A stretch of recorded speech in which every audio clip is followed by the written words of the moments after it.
Hello friends.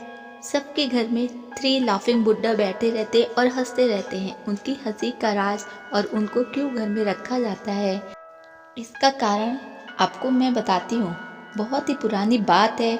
China की किसी एक गांव में 3 भिक्षु रहते थे। उनका नाम किसी को भी नहीं पता था, क्योंकि उन्होंने कभी अपने बारे में कुछ बताया ही नहीं। उन्होंने कभी किसी का जवाब भी नहीं दिया। चीन में बस उन्हें 3 हंसते हुए भिक्षुओं के नाम से जाना जाता था। वो तीनों सिर्फ एक ही काम करते, एक गांव में जाते, बाजार के बीचों बीच खड़े होकर हंसते रहते। अचानक लोगों का ध्यान उनकी तरफ खिंचा चला जाता और चारों तरफ से उनकी भीड़ लग जाती थी और वो लोग इतनी तेज तेज हंसने लगते थे कि पूरा गांव उनकी हंसी के समुद्र में डूब जाता और वे तो फिर हंसते हुए दूसरे गांव में चले जाते थे। वे ना तो कुछ बोलते थे, ना ही कुछ उपदेश देते और ना ही कोई शिक्षा। वे जहाँ भी जाते थे अपनी हंसी से ऐसा माहौल बना देते थे कि लोग अपने सारे दुख दर्द भूल कर हंसने लग जाते थे।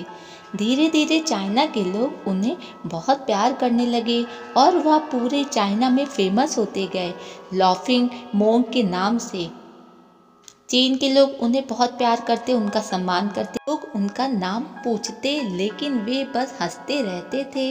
इस तरह से उनका नाम बन गया था थ्री लाफिंग मोंक, यानी 3 हंसते हुए भिक्षु। पूरे चीन में घूम घूम कर लोगों को खूब हंसाते।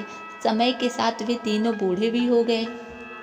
एक रात जब एक गांव में ठहरे हुए थे, उन तीनों में से एक भिक्षु की मौत हो गई। पूरा गांव अचंभित हो गया।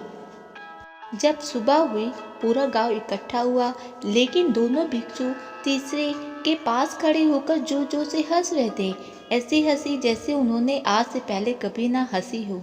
गांव के कुछ बड़े बुजुर्गों ने उन्हें समझाने की भी कोशिश की कि यह तो आपका साथी था, इनकी मृत्यु पर आप क्यों हंस रहे हो।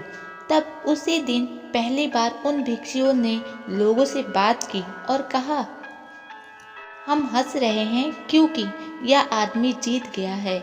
हम हमेशा सोचते थे कि कौन मरेगा, लेकिन इस आदमी ने पहले मरकर हमें हरा दिया। हम अपनी हार उसकी जीत पर हंस रहे हैं। उसे अंतिम विदा देने का इससे बेहतर तरीका और क्या हो सकता है। हम केवल हंस सकते हैं। लेकिन पूरा गांव उदास था। जब मृत भिक्षु के शरीर के अंतिम संस्कार के लिए चिता पर लिटाया गया तो सारे गांव वालों को एहसास हुआ कि शेष वे भिक्षु केवल मजाक नहीं कर रहे थे। वे तीसरा जो मृत था वह भी हंस रहा था।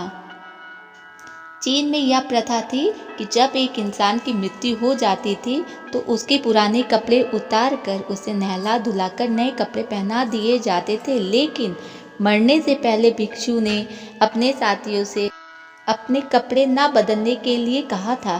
तीसरे भिक्षु ने कहा था, मुझे स्नान मत करवाना क्योंकि मैं कभी अशुद्ध हुआ ही नहीं। मेरे जीवन में इतनी हंसी आई कि कोई अशुद्धता जमा ही नहीं हो सकती थी। मैंने कोई धूल जमा नहीं की है। हंसी हमेशा युवा और ताज़ा होती है, इसलिए मुझे नहलाकर मेरे कपड़े मत बदलना। जब उस तीसरे भिक्षु के शरीर पर आग लगाई गई, गांव वालों को पता चला कि उस भिक्षु ने मरने से पहले अपने कपड़ों में कुछ पुराने चीनी पटाखों को छुपाकर रखा था, जो आग लगने के बाद आसमान में फटकर रंग बिरंगे कलर में फैल गया।